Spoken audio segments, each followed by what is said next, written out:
Once more, the 1911 are too noisy. And I Googled it, and they're not allowed to do that for even 10 minutes. And I have it on tape that they're yelling and screaming. They will not stop. Because I went there again, I was standing there for 10 minutes, but... Well, I have it on video. If you send me your text number, I can text you it. I can text you a link, and you can hear it all yourself. I'm just near by 90. I'm just going again there. No problem. Yeah, because I have it on tape. Yeah. And I'm going to send the link of it to the corporation.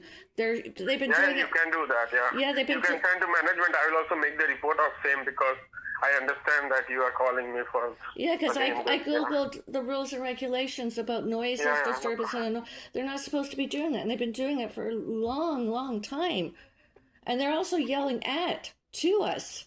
They won't stop, often on YouTube. They're just carrying on, and I can't figure out what to do. I'm trying to ignore them, but I can't even watch a video. I can't do anything. They won't stop. Yeah, you already mentioned that in my report. Again, I'm just no problem. I'm just going there again, okay? Okay, thank you. Yeah, no problem. Bye. Bye.